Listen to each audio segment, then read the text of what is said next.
attention. This is 3D or 2D.com's The 3D Show! Season 2, now twice as sexy! Put on your 3D glasses now. And if you're wondering what the 3Ds are in The 3D Show, well, they stand for discussion, debate, and the news. I do hope you enjoyed the show. The show, get it?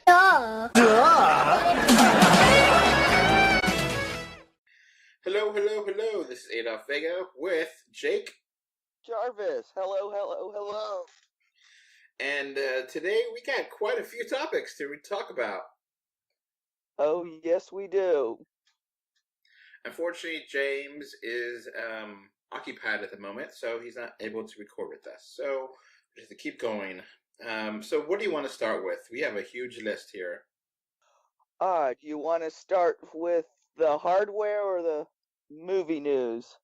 Let's go with the movie news. Let's start off with the Boba Fett movie that is now dead. Yeah, this is the one that they should have started with this one. Why do you say that? Boba Fett is just one of those characters that really captures the imagination of a certain age range of Star Wars fans. I think if they had started with Boba Fett as a spin-off movie instead of a Solo and Rogue One, they probably wouldn't have this rebellion going on in the ranks, no matter what else they did, because these fanboys would have had their Boba Fett movie. He is such a wildly popular character. I mean, it's hard to believe he started out in the Christmas special.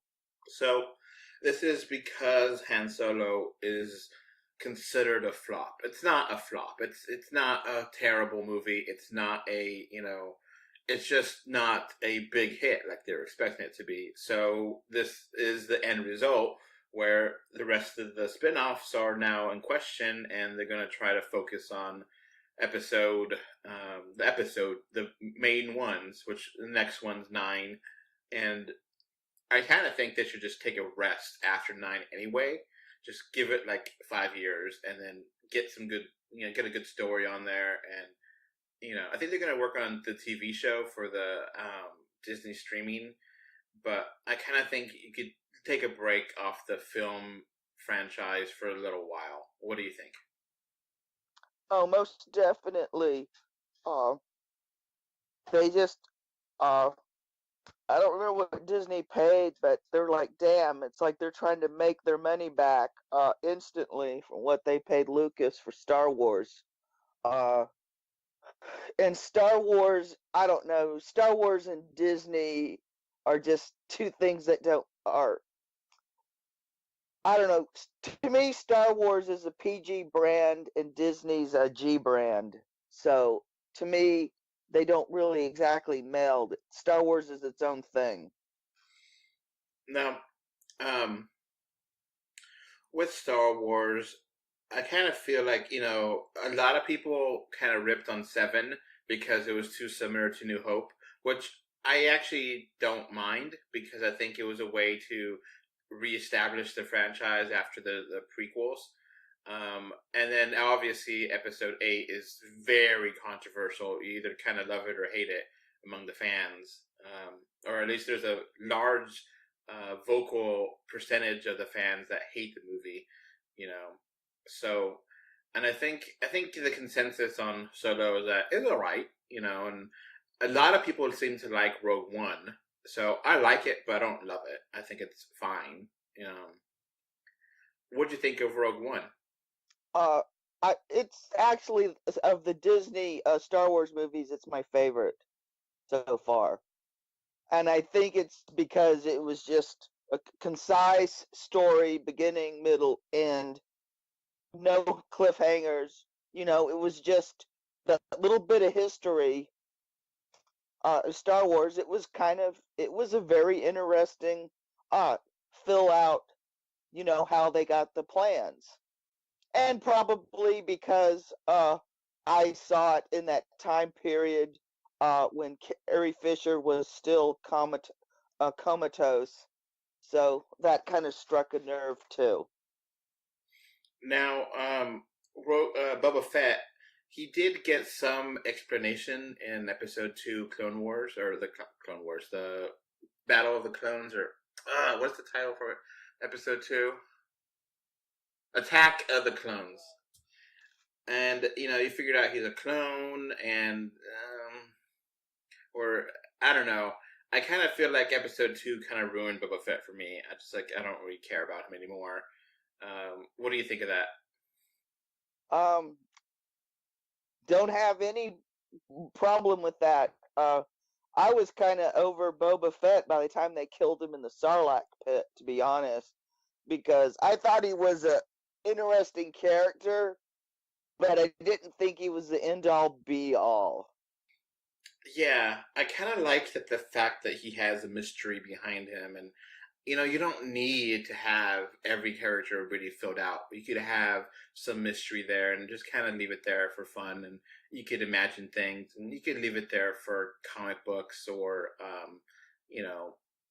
fiction, the other non-canon now, books and such. So I never really thought Boba Fett needed to have his own movie. Now, this is probably going to lead to never getting what is probably sad.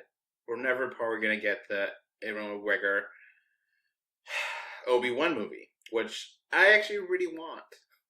Yeah, that would have been awesome.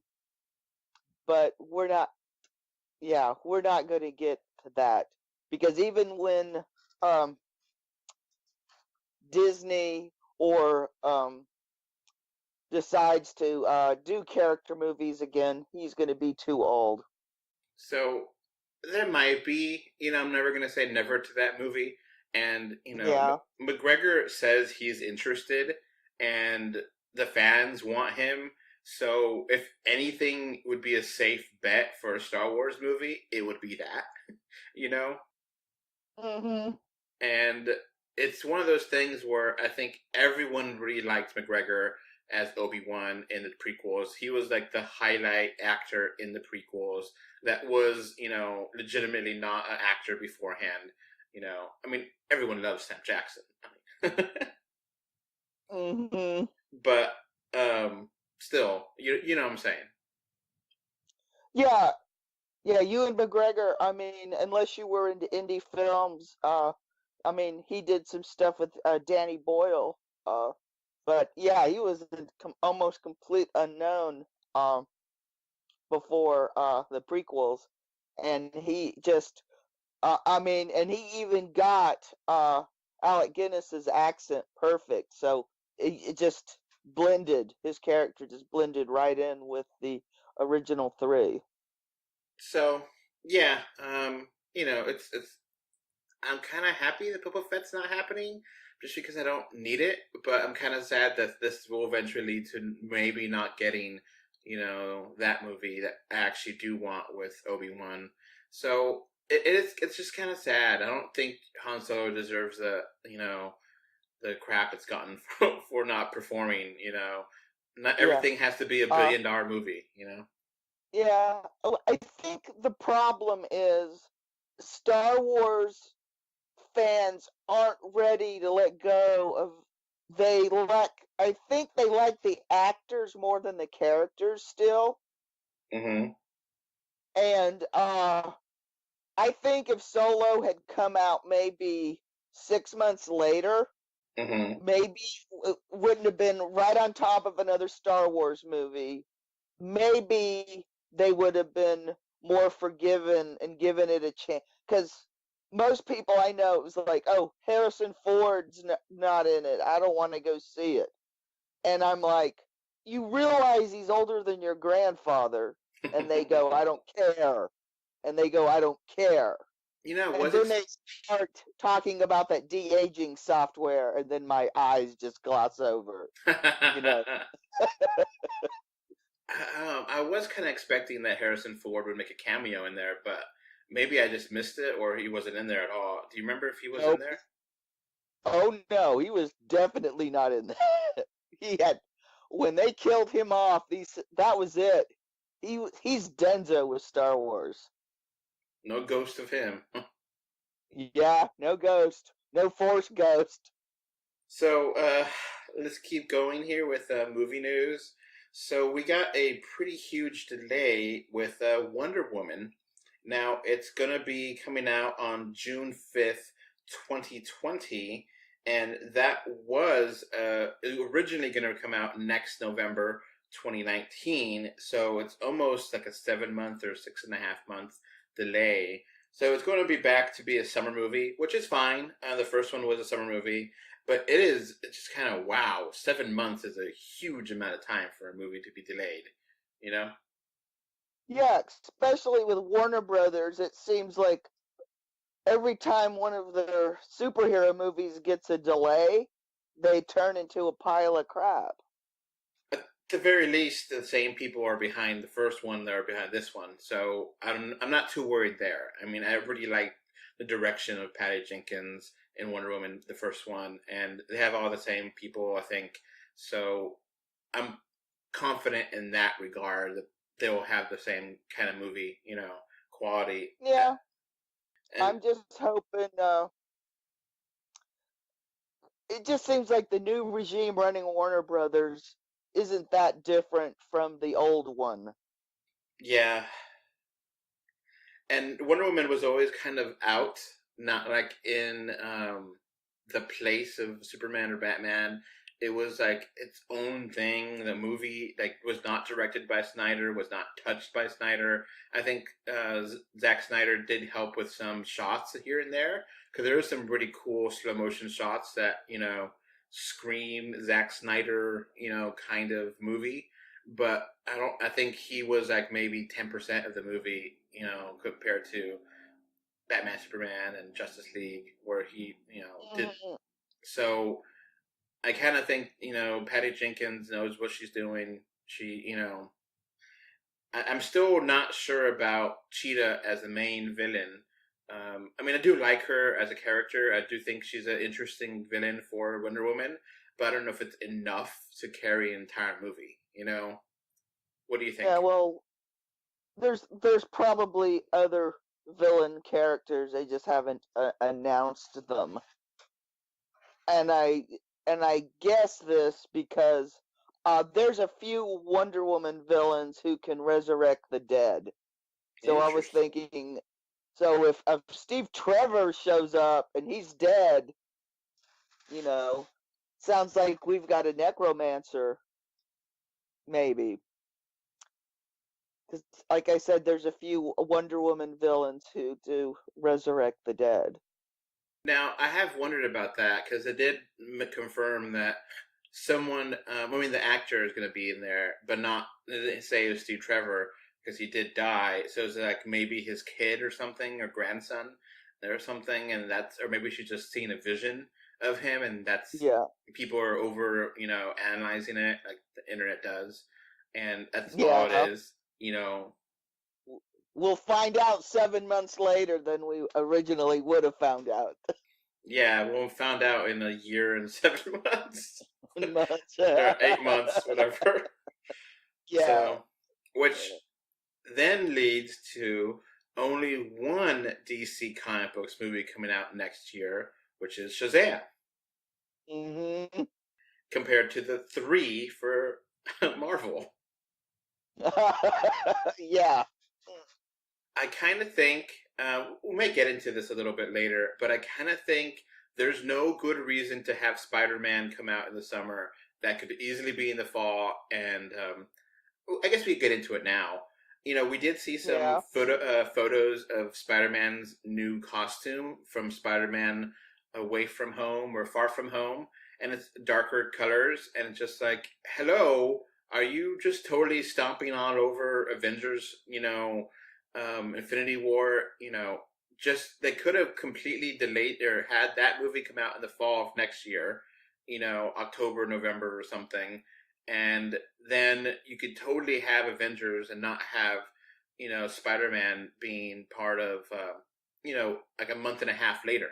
because it's going to ruin some of the excitement because Spider-Man's going to come back because you see the trailer for this movie, way before that. So, and how are you going to advertise Avengers 4 with Spider-Man trailer also at the same time coming out, probably, not short after.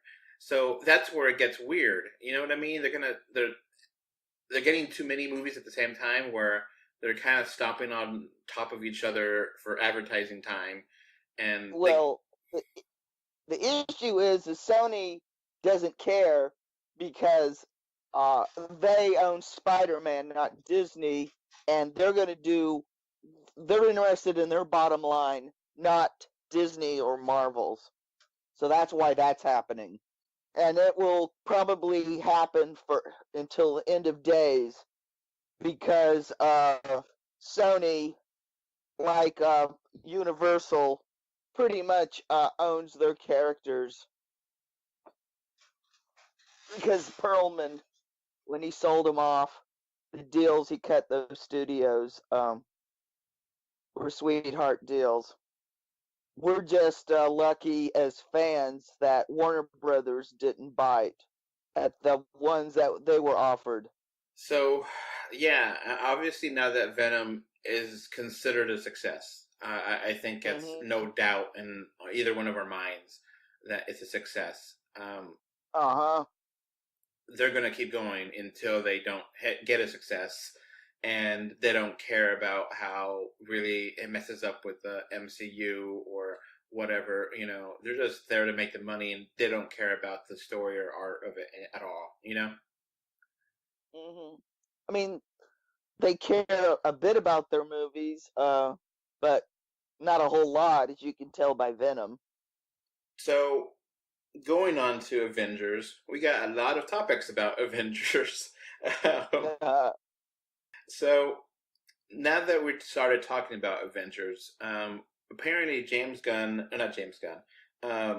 Feige said in a tweet that we're going to have a Avengers 4 trailer this year. This year, 2018, before the end of the year. And which doesn't leave that much room. When do you think they're going to reveal this trailer? Probably November 21st on Good Morning America is my guess. That seems to be what the people who know a lot more about this stuff than I do seem to be thinking the day is going to be. That's a very specific day. Exactly. But that's the day everybody's thinking, November 21st. Okay. I was wondering if it's going to get attached to the Nutcracker movie as a trailer, to get people interested in seeing that or something. Yeah. If I was Disney, I would do everything in my power to get any eyeballs other than poor, miserable critics to see the Nutcracker. And, I think if it's after the 21st, then that will be far enough that they attach it in front of Wreck-It Ralph, too. So that would be, because, that's just smart marketing to go ahead and it might be cutting it close because that also comes out on the 21st.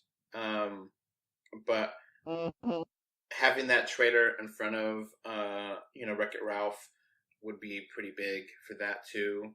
I don't know. I mean, obviously Mary Poppins will probably have it too, in December.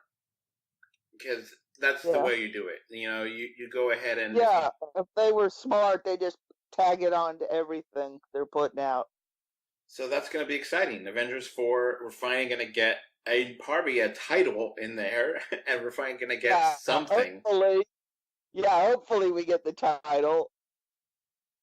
And we haven't had a single leak about it or nothing. They've been really good at this. Yep. Which is surprising because we always get leaks of something. Yeah. And there's not any trailer anywhere. No one's talked about this. It's been really quiet. And, is Captain Marvel going to be in this first trailer? is, are they going to even try to explain the other heroes if they're the ones that dusted away? Mm-hmm. Are they? There's so many things that trailer has to do, and I'm kind of excited, but I'm also worried because it's gonna have so much hype. Mm-hmm. So talking about that, we did get some information on other characters maybe entering the MCU, and this one is interesting, and it is the character of Namor. Do you know who Namor is? Oh yes, the Submariner. He's one of the crown jewels of Marvel Comics from their timely days. He was one of their big uh, trinity of characters, which was him, the Human Torch, and Captain America. So this goes And way back. mm-hmm. Yeah, and his copyright is kind of wonky too. I won't get into it because it would take forever to explain why, but you can Google it and find out for yourself. And Marvel, so under the reign of Perlman, Universal has the rights to Submariner, and it's a deal similar to what for the Hulk character has. So I'm thinking Marvel is taking a wait and see position to see how Aquaman does, to see if they want to uh, go through the minefield they're going to have to do anything with Namor. Because between Universal having him and his copy, and just things that would make Disney's legal be a little nervous, they want to see if it's going to be worth it for them to use this character. I'm real excited because to me he's one of their best characters, even though he's been written terribly for decades. For saber of Atlantis is the prince of the deep. Now, let's go back to the Universal deal you mentioned. That you're correct. Universal has the movie rights to solo movies with Namor, just like he does with the Hulk, because the Incredible Hulk was Mhm. a Universal movie in association with Marvel, and so if they do Namor, that's going to be, in another movie. They're not going to do, it may be too much of a hassle to try to do a solo one with Universal because Universal, whatever about them. I'm not really happy with Universal and how they do their business because they're not very, they're all over the place in quality. So this would mean that it'll probably have to introduce him in another movie, like, I don't know what kind of movie that would be a good movie to introduce him in. I guess if they do a Fantastic Four movie again or something, I don't know how to do that. Yeah, or they could just make him since he seems to be they seem to be writing him as a villain, they could probably use him as a villain. Yeah. Or they could have him be one of the X-Men. Now, you mentioned Aquaman before. Now, is it Namor the original and Aquaman is the copy? Yes. So that's very interesting that if one of anything that Warner Brothers was able to get, their Aquaman movie coming out this year, and Namor is still who knows when, just how interesting those things work out. Where in some ways Warner Brothers has been able to get some things working. They got the first major female movie with Wonder Woman, and that was a huge hit, and everyone loved it. And Marvel and Mm-hmm. MCU have really struggled to get any, female centered one. I mean, they're still in talks and doing scripting, I think, for Black Widow. Now, Mm-hmm. I do like Black Widow. I do like her. I do think, she has a good enough story for a movie, but I kind of think that maybe it's too late. I think it would have been really good to do it like after Captain America Winter Soldier, or right before the first Avengers. You know, those two time frames would have been really good for that movie, because apparently after the events of Winter Soldier, all her information is leaked out to the public, and we don't really understand what that means yet. And you know, you got introduced of her in the Iron Man 2, but you never really got to know her that well until you got Avengers. So I mean, I'll still watch it. I'm still interested, but I kind of feel like she could have. It would have been better to do this a long time ago, but whatever. It's neither here nor there. What do you think? Yeah, but it doesn't seem like it's going to stop them from doing it. I mean, the current rumor is they're going to release Black Widow movie and an Internals movie the same year. Interesting. After these messages, we'll be right back. This podcast is brought to you by 3D Wiggle. With 3D Wiggle software, you can impress your family and friends with 3D gifts and videos. To find out more information, please click on the link in the description for 20% off coupon as well. This podcast is also brought to you by Patreon. With Patreon, you can become a patron and get this podcast commercial free and get many more benefits. Please click on the description again to get more information. Now, back to the show. Mm-hmm. Yeah. Now, let's keep going here with Marvel. Now, we've got some Guardians of the Galaxy 3 news, and it's kind of been all over the place. So it's kind of hard to really get what is actually happening. But from what I've heard, that they are going to be using the same script that was written by James Gunn. Obviously, James Gunn is not directing this, and it has been delayed to 2021, but then it's kind of on hold anyway right now. So it's kind of wishy-washy if it ever is going to actually happen, I think, at this point. Yeah. I would say you'd file this with the Gambit movie.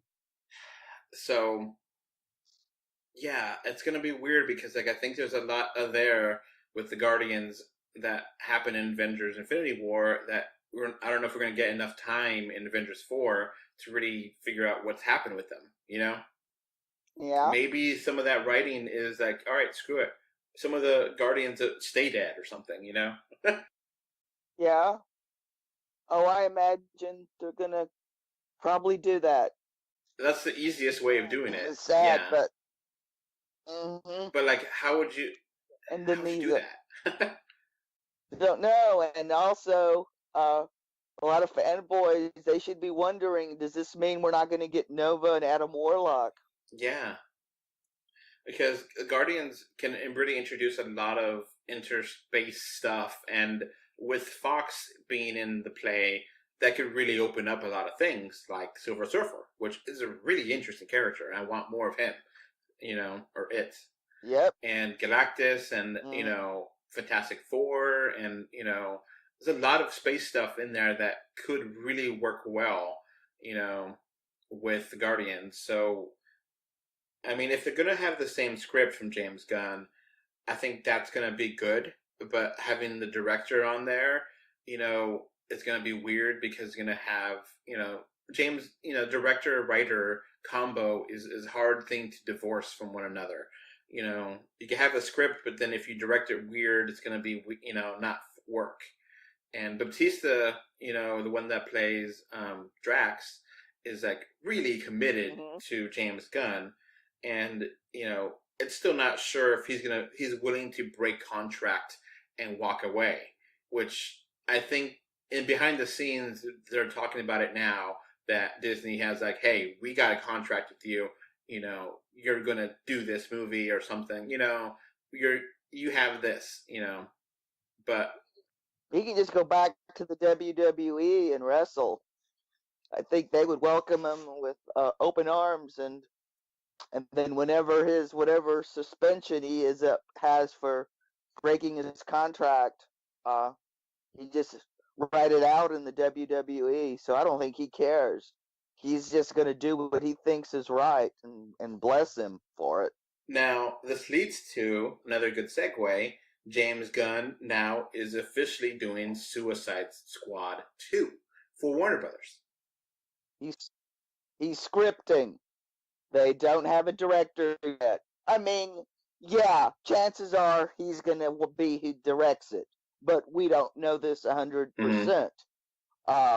Even though James Gunn has been fired from Disney, that doesn't mean his production company isn't still doing stuff.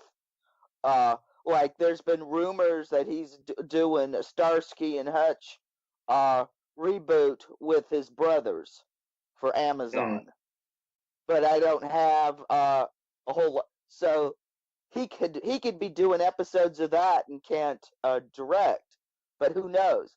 I would say it's about a 75% chance he's going to direct Suicide Squad 2, which as well as script it. I definitely think that'd be awesome. Mm-hmm. And I want to see Batista in it. I want to see Rainn Wilson in it. I want to see Ellen Page in it. I want to see Michael Rooker in it. Now, Batista, I think people have already suggested of what character he should be, and I think it definitely would fit perfectly if he would be Bane. What do you think of him being Bane? Yeah. Oh, he would make a great Bane. And let's a moment of silence for Shane West's career. I saw pictures of his version of Bane on Gotham. Oh my god. Oh my god. I gave up on Gotham after season 1. I don't even know what to say. I mean, so there's anymore. It's like I'm probably not even gonna watch this final season. Yeah, they're still doing that mask thing that was kind of done in The Dark Knight Rises, and you know, if Bautista is to be Bane, they could just go back to the Mexican, Latin American kind of heritage of him being a wrestler, or a Mexican wrestler, not a WWE, or whatever wrestling. Yeah, because that wrestling is very different. Yeah, like Santo. You think Nacho Libre, and instead of thinking Hulk, not Hulk, but yeah, yeah, Hulk. I think it's Hulk Hogan. Yeah, Hulk Hogan. Yeah, Nacho Libre versus Hulk Hogan. They're not the same. Hogan. They're both wrestling, but they're not the same kind of wrestling.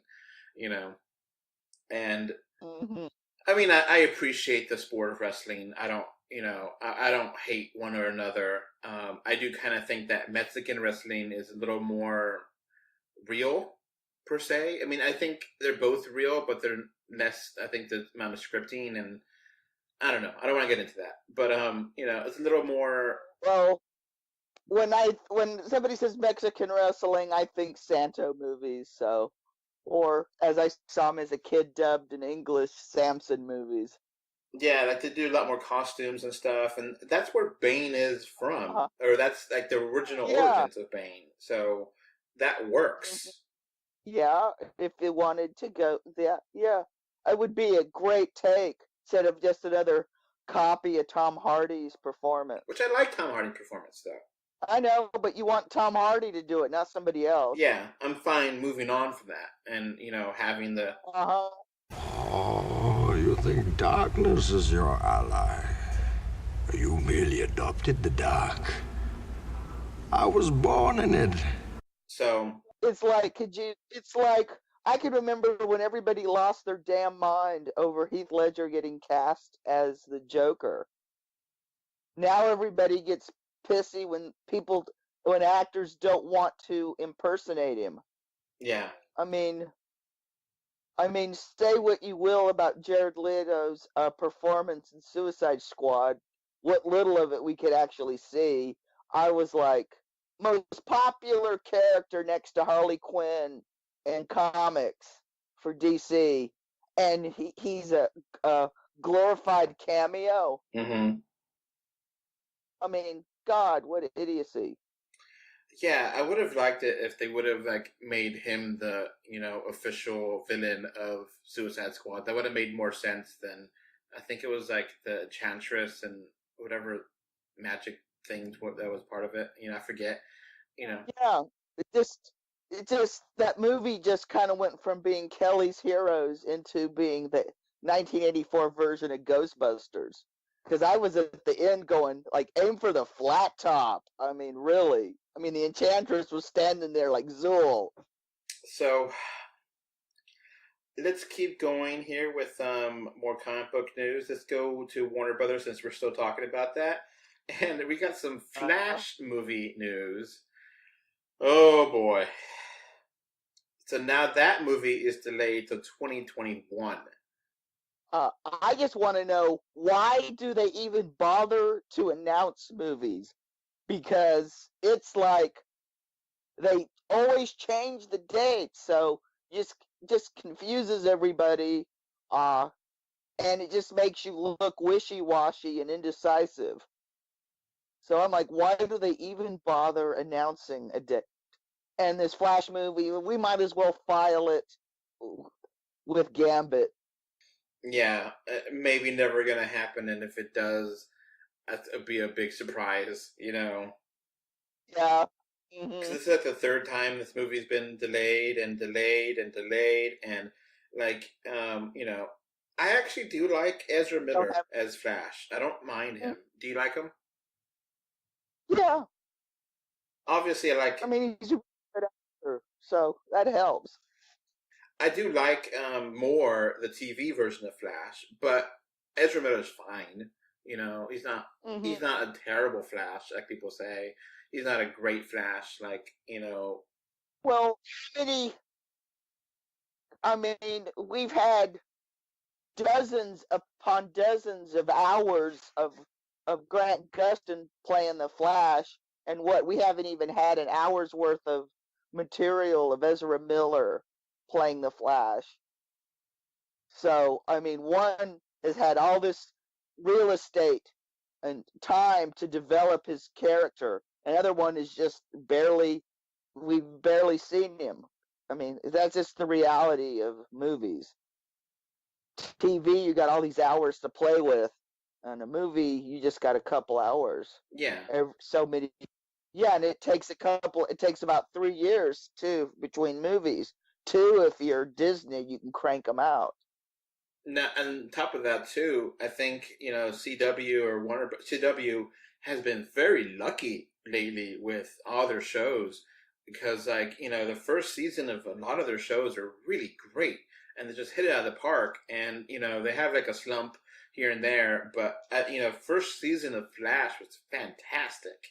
And, everyone was on board with Grant Gustin as Flash, and, everyone liked Stephen Amell for Oliver Queen and Arrow. So, and they have a whole big, thriving CW TV universe that the movies should be jealous of, because they've done so much in those TV shows of what they've had, and the limited budget they've had.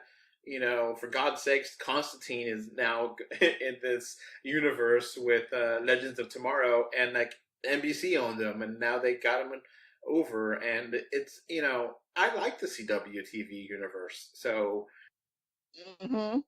it's now the big story that the Flash was originally going to have, the movie was going to be Flashpoint, and recently they said not going to be Flashpoint anymore, which I 100% agree upon. That Flashpoint is a bad way to start the Flash movie. It's a good second or third movie, not a good first movie. What do you think about Flashpoint being theoretically the first movie? I would, if they were going to do Flashpoint, I wouldn't make it a Flash movie. I would make it more of a Justice League movie, unless you have your universe established well enough that you could use a Captain America movie to be an Avengers 2.5 movie, like they did with Civil War. Yeah, that's a very, very good thing. But but Flashpoint would be something. It would be a great way to clean up a messed up universe. And they're trying to do that, I think, because they wanted to explain how they're going to reboot Batman and fix things with Superman and whatever. And they can't do it because Flashpoint. Just in case anyone doesn't know what Flashpoint is in the comics, Flash is built on the idea that young kid loses his mom, and there's the person that comes back in time and kills her, and then he becomes a Flash later on by an accident, and then he goes back in time to stop his mom from dying, and then when he does that, yes, he stops it, but then he ruins the timeline, and then he has to fix it again, and then when he fixes it again, it's kind of broken or kind of different. So he learns the valuable lesson: one, don't mess with time; two, if you do mess with time, things are not going to be perfect as it was before; and three, it's a character showcase to see how different the characters are between the original version and the new version. And if you don't have the characters that base that on, it doesn't work. It falls apart because you need to know all the characters, and if they get changed, why they're different. If you're going to introduce them and 20 minutes later they're a different character, why do you care? Exactly. So if they're going to do a Flash movie, I think the easy way to do this is, you could do a quick origin, maybe have like 20 minutes of it being the origin real quick, and then just have two of the villains, and just kind of make it light, make it funny, and make it fast-paced. Fast-paced Flash movie that's like an hour and 20 minutes and has two kind of lighter, rogues. Could just be a fun, light movie that could work. I think that's a simple way of doing it. Why try harder? And you could have something that works, Exactly. Yeah, you could have like Heatwave and Captain Cold, or you could have the Pied Piper, and I think it would be good with him. Pied Piper. Or the Mirror. Uh, The Mirror. yeah, Mirror Master or Trickster. I mean, crap, you could do what they. I don't know if you remember. I'm trying to remember the issue of Flash's second series. Excuse me. Because if we count the Golden Age character, where the Rogues Gallery is all standing above him. They're like the old ones that don't have really. None of them are speedsters. Mm-hmm. That might be a way to go. It's like 5 or 6 of the Rogues. Like Trickster, Pied Piper, Yeah. Heatwave, Captain. Do those guys. Yeah. Because I would want the Yellow Flash or the Reverse Flash to be like a second movie.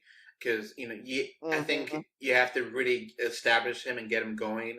And then the Reverse Flash could be a really great villain. Yeah, you could have Zoom. You see a yellow blur in the first movie. People who watch the TV show and read the comics will know who it is, and everybody else will just be intrigued. That's a great post-credit scene. Exactly. But yeah, because I think the Reverse Flash and Zoom are really cool characters, but they're second movies. They're not the first movie. I think the first movie just getting established, having some minor rogues. But I mean, the rogues have never been like a super threat. I mean, some of them are, but like Captain Cold, Weather Wizard, Heatwave, Mirror Master, Trickster, Pied Piper. Top Captain. Heck, some of those guys have become good guys now. Yeah. So, some of them none of them are like really deadly, really going to take over the world. But, you could have them in there and have some fun with it and then, wrap it up and then move on to the next character. And then you just kind of, you could have that and, not be a major, end of the world, end of the universe threat. You could just have some fun there. And, some of the characters of Flash are kind of like copies of Batman characters with Captain Cold and, Trickster. Yeah. So, having to make sure that's distinguishable from, Joker and Mr. Freeze, or Dr. Freeze or whatever. But, yeah, I think that could be fun. I wouldn't want to introduce the Kid Flash or any other version of Flash in this movie, if it does even happen at this point. I mean, at the very least, Ezra Miller is going to be working with Warner Brothers for the Fantastic Beasts movies. So, he's going to be around. So he's not going to, they'll find a way, I think, I think the Flash movie may eventually come out, but it's gonna probably be like late 2021, like Aquaman, a week before end of the year kind of thing. I think we'll find out a lot more what's going on when the numbers for Aquaman come in. I think they're not. They. I think Warner Brothers may be planning some stuff, but they're probably right now. They're just seeing if Aquaman's going to be a hit or not. Yeah, and that's just unfair to Aquaman because it's such a heavy, December still, and you know, yeah, and then of course Shazam. I think after I think they're just gonna let Wonder Woman take a while, and if Wonder Woman the budget and it's already production and everything's going there. I think they may just take a pause after that and like, all right, is this worth continuing or just let it go? Yeah. Because they can't stop the production of Aquaman, Shazam, and Wonder Woman 2. Right now, it's already happening. It's already being filmed. It's already being done. But anything after that point is totally up to I don't know when Suicide Squad 2 is supposed to come out. Who knows? I think they're just waiting on a script. So right now, so as soon as James Gunn turns it in and they read it, and decide whether he has to do rewrites, then I think after that, then they look at their schedule and we'll find it out. So and then, heck, for all I know, he's already written it. Who knows? And we still got the Batman movies, coming out. I think at this point, you might want to file Batman with Gambit. You just want to file everything with Gambit. Yeah, exactly. I think we're going to get a Gambit movie before any of these others. I mean, for a while. I mean, I just don't think Matt Reeves, the Batman, is going to happen at this point. It's just seeming like it's having as many delays as Gambit. Yeah, I mean, at least the Joaquin Phoenix Joker movie looks like that's in production right now. So that probably is going to happen. But, I like Matt Reeves as a writer, though. I really like him as a director in the Apes movies, so... Yeah, I mean, see, the Apes are like my Star Wars, because I was at that age with Planet of the Apes. So, I was like super nervous when they were rebooting it, because I did not like Tim Burton's movie very much. I mean, how could you? It's not that good of a movie. Yeah. I mean, I was like... And then Matt Reeves, I was like, that knocked my socks off. It was amazing. Yeah, I would say the new Planet of the Apes trilogy is better than their old one, which is saying a lot, Yeah. I mean, of the Apes movies in the past, I only think the original is a great movie. The rest are meh. But that's just my opinion. I like the director's cut of the last one. The one that they got slapped with the R rating and then they had to cut it and it was unseen for like 40 years. That one's pretty good. The second, the faults of the second one, I blame on Charlton Heston because he was like, I don't want to do this. Yeah. And it also didn't help that I think Rod Serling had passed on, so he couldn't keep scripting. Because he's part of the reason the first one is so good. Yeah, the first one is a classic, and it holds up pretty well. Uh-huh. Mm-hmm. So, let's go from... no way to segue this, but let's just start talking about the new Pirates of the Caribbean. Yeah. So, apparently Johnny Depp is not going to come back as Jack Sparrow, and they're considering rebooting it, which, at this point, they might as well. I think if they're gonna... I just think they should just forget. I just think they should just sit on the IP. Don't do any movies. Just don't do anything right now. I think it's run its course. I think at this point they're beating a dead horse. The only reason this thing flew in the first place was Johnny Depp. Yeah, there's some social justice warriors screaming for his head. I'm just so over it. I don't care. He's a really great actor.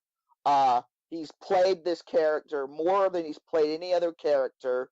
I would like to see him play somebody else other than just being a murder victim in an Agatha Christie remake. So it's just let Pirates of the Caribbean die. Just let it go. Let it go. Let it go. Let it go. Let it go, let it go. Can't hold it back anymore. Let it go. Let it go. So, all right, Pirates of the Caribbean, Dead Men Tell No Tales. The last one came out last May, which feels like forever ago. That made $172 million in the U.S. box office, which is not bad, but in the worldwide box office, it made $622 million. So a grand total of almost $800 million, $794 million. So that's the thing. The budget was probably $230 with another $100 for advertising, give or take. So it made a good amount of money, and that's the thing. The foreign markets can't get enough of these movies, where I think the U.S. doesn't care anymore. Yeah. The thing is, though, the only interest this has is Johnny Depp. Now, And it's not his fault. It's his fault for keeping signing up for him, but it's not his fault that the stories are getting terrible. Now, I've only seen 2 of these movies. I was not I saw the first one I rented it on DVD, and I didn't care for it. It didn't do anything for me. And then it was surprising that Johnny Depp was, I don't know if you remember this, but back then he was nominated for an Academy Award for Best Acting for his portrayal of Jack Sparrow for the first movie, which blows my mind thinking about that now, But like, I think, yeah, that's crazy. Yeah. Well, there was a time when Anthony Perkins went through the same thing with playing Norman Bates. He became it was like, wow, gosh. But I mean, he wasn't nominated for an Oscar, but there was talk of it. But the character he was like, wow, wow. And then all of a sudden, it just became such a cultural icon. Then a cliche, then it was sneered at, and then he passed on, and now it's considered classic again. So yeah, it became like a self-parody of himself, And Johnny Depp is in that same cycle right now. That's why I would say let it die. But the fact that it's made so much money, that ain't gonna happen. And they're probably gonna cast one of these British upstarts like Hanson Elgard or whatever his name is, and then they're going to probably spend more money and get slightly less box office. Now, I kind of think the Pirates of the Caribbean could be a good TV show. Yeah. For the Disney streaming channel, I think that could be a big hook international, because I don't know how streaming business is around the world. I think it's pretty big too, but I think, obviously in more richer countries, it's more a big deal, where pirating is much bigger deal in lesser rich countries and poorer countries. I'm not going to use the first world versus third world because I don't like that terminology. It doesn't make any sense. But anyway, I think that could be something that could hook people to go onto the, from other parts of the world. Oh, I want to have the Disney channel, a Disney streaming app to watch, my Pirates, TV show. And they can make that into a relatively shorter budget and have that, be a 13 episode run and make it for like a fraction of the budget, but still likable. And I think it could work as a TV show. I think it could work really well as a TV show, And there should be a reboot. Yeah, obviously. Maybe not even not even call it Pirates of the Caribbean. Call Jack Sparrow, and about his. You don't have a. Just cast yourself a decent 25-year-old actor and about the early adventures and. Yeah, I think that could work. That's a way of doing it to make people that are interested to watch it. People that are not won't watch it. But I think having it streaming could get people really hooked onto the Disney streaming app that's coming soon. So we got one more Disney movie, and we get into the hardware stuff. We got the first teaser trailer to Aladdin, and this is quite literally a teaser trailer. Yeah. What'd you think of this? It showed so little. I was like, whatever. Of course, I'm not the world's biggest Aladdin fan. To me, the animation was just not that great, and the songs didn't hook me, and it was just. I love Robin Williams, not his movies so much. Now, for me, I grew up with Aladdin. That was like one of my childhood animated movies, Disney.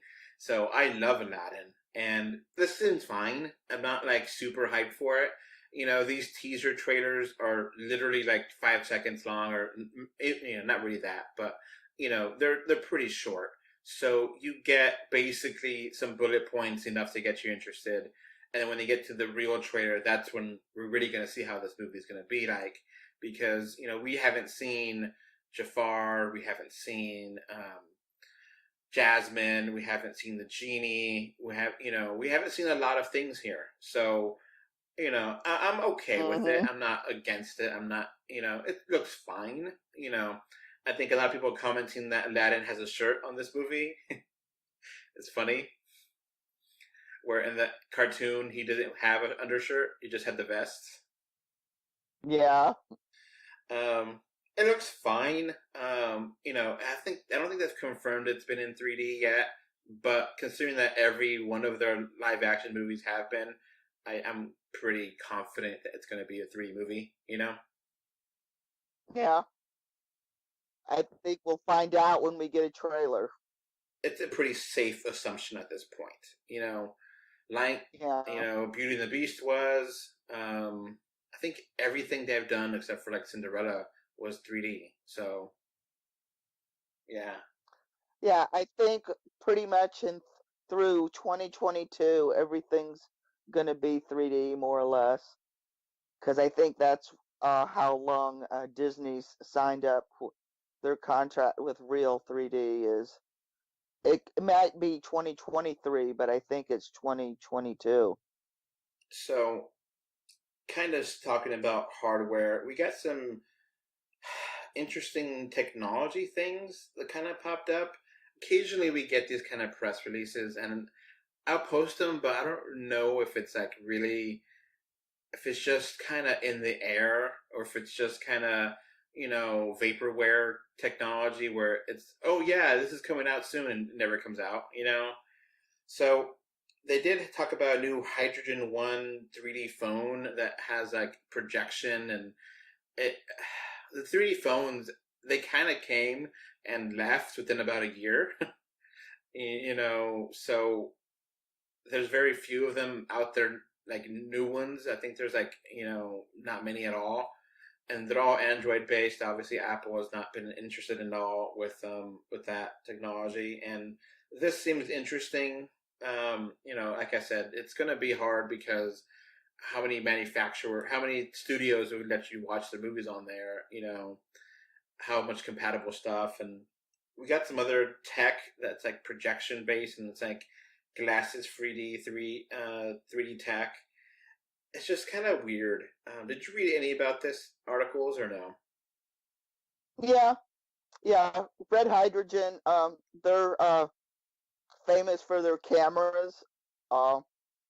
They were James Gunn used them. Well, actually, a cinematographer did on Guardians of the Galaxy 3. So they're so basically this phone is a camera first, phone second, and it's a real thing. it makes an iPhone look cheap. Mhm. They're expensive. To me, until they release the cinema module, to me, it's I'm not even that interested, because to me, until they have a cinema module, till you can actually really use it for something, it's it's way too expensive for me to even look into. Yeah. And I'm wondering if their Glasses 3D is the Ultra D. No. So that's a different thing altogether. It's a TronXYZ. So we're gonna have a format war. Well, I don't know. Wonderful. Let me read the press release so you get a idea what this is. Which I read it and I was like, I don't know, whatever. I don't understand it, but okay. Okay. The basic idea behind how the technology works is simple. Instead of a purely flat screen, Tron XYZ uses a special optical device laminated on top of the regular screen to control the slight light directions from pixels on the screen so that both eyes can see different pixels. Essentially, one eye sees a different picture than the other eye, and this is how we view the real world. So the benefits of this technology compared to the old style, it just allows for more robust viewing experience. And it don't need glasses for this technology, and it's a very bright technology. It sounds like they've taken Lintiker photography, the wiggle pictures, Mhm. and they figured out how to get this effect working and moving images. Now the big question is, what's the field of range? How what degree do you have? Do you have to be looking head on, or how much of an angle can? Because that's what stopped it from being used in theaters. Glasses free 3D is because you literally had to sit in a very narrow. It had to be so far, and you had to be so close. So 3/4 of a space of in a movie theater, you couldn't see the effect at all. So I'm wondering if how much they've overcome that, and how big, because this phone's only 5x7. So So how big can this image project in 3D? So yeah, this thing, I don't know. I'm gonna put a link to the article on the show notes, but I don't understand it, and it's one of those things you're not gonna understand until you actually see it with your own eyes, you know. So we'll see how that actually works out, or if it's just vaporware and never comes out, or if it's just like one thing you see in the museum one day and that's it, you know. Yeah. Because a lot of technology is like that, where it could be awesome, but it's just not something that is practical to use everywhere. But it might be cool to have in museums or something, you know. After these messages, we'll be right back. This podcast is brought to you by 3D Wiggle. With 3D Wiggle software, you can impress your family and friends with 3D gifts and videos. To find out more information, please click on the link in the description for 20% off coupon as well. This podcast is also brought to you by Patreon. With Patreon, you can become a patron and get this podcast commercial free and get many more benefits. Please click on the description again to get more information. Now, back to the show. Mm-hmm. So we got two more things. Facebook got into the VR business a couple of years ago when they bought the rights to Oculus Rift, and now they're using Facebook to do pictures, and these 3D pictures are pretty interesting. So right now, at least that I know of, it's kind of wishy-washy. I haven't really read into it that much, but you need an iPhone, and then you need a newer kind of iPhone that have the dual cameras. So that includes 7 Plus, 8 Plus, 10, and 10S. that does not include the 10R that just recently released as a recording, because you need the dual lenses. When you take a portrait photo on the iPhone, it creates a blur effect because it uses the depth sensing of the second camera. And what Facebook is doing with these photos is that you post a picture and then it uses the information from the depth to make the picture to make like a virtual kind of reality with your phone, where you could like wiggle your phone left and right, up and down, and it could like generate like a semi 3D image of whatever you took. And if you have been following us on Facebook, I have posted several pictures of in this format, and it does work. It's kind of a nice novelty, and I've posted them on Instagram and Twitter as well. But it's a kind of a fun thing. You could, because all the technology you need is the iPhone, and you have the Facebook, and you're good to go. And it works well. Like, I've taken a lot of pictures of my cats, and like, you get a good sense of the 3D in there, and it's kind of neat technology. I don't know if anything's going to come from it besides being able to have pretty cool little photos on Facebook, but our Facebook group is continuing to grow. I forget how much time or what amount of people we had last time I mentioned it, but now we have over 8,000 people following us on Facebook. So if you haven't already, I definitely recommend following us on Facebook to get all the news you want and to get all the 3D pictures, and you could see them there. So it's a pretty cool little technology thing. Do you get a chance to see any of this or no? I don't have an iPhone. Well, you don't need an iPhone to view it. You need an iPhone to take the photos. And Okay. if you have, do you still use Facebook, or I don't think you do anymore, right? Not much, but I'll log on and check them out. So yeah, I'll send you a link to some of them I've done. But Okay, awesome. Thank you. so yeah, it's a cool little thing. We shall see what else happens. It's interesting that Facebook is doing this. So we'll see. It's a fun kind of novelty right now. Maybe it'll get better in the future, having put up virtual pictures and stuff. So last thing, this podcast will be the first new podcast that will be also on Spotify. Woohoo! So we are basically on every major podcast platform.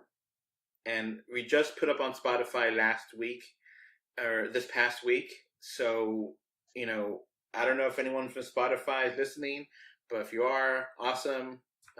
We definitely appreciate your reviews. But we're on basically everywhere for podcasts, and I can't really think of any other locations to put our podcast. And I think we got all the big ones. So I think for right now, it's going to be it. Because we're on iTunes, we're on Stitcher Radio, we're on Google Play, we're on TuneIn, we're on Player FM, we're on Overcast, we're on iHeart Radio, and now we're on Spotify, as well as YouTube and Facebook and Instagram TV. So you can find this podcast a huge amount of places, So yeah, just a big announcement there with just continue to expand. We're just try to find as many places as we can do to get to you, and I hope you enjoy our content. Jake, got anything else? Oh, I think we just about covered it. So yeah, a little bit longer episode. Most of these would be about 45 minutes, but we got a lot to talk about, so we had to cover the news, and pretty soon we're going to have quite a few 3D movies to review, so we're going to be pretty busy. So we're going to try to do these every once in a while, but I mean, movie after movie is coming out this next 2 months. So time is going to be very precious, especially with the holidays, Thanksgiving and Christmas and Hanukkah and Kwanzaa and whatever, everything else happening. So, but we'll keep at it. Thank you for listening. Yep. Bye. Bye. Alright, before this podcast ends, I want to give a thank you to my patrons. Right now, we have one patron, which is David from Spain, and I want to thank you for your financial support. Alright, so that's going to be it for this podcast. We now have a Patreon, and the link is in the description. Thanks for watching. And we are on Facebook, Twitter, Instagram, a little bit everywhere. Just look for us, 3D or 2D. And of course, review us on iTunes. And if you want to write us a letter, our email address is email3d or2d@gmail.com. So that's going to be it. Thanks for listening. Bye. Bye. Okay. Bye. Bye, everyone.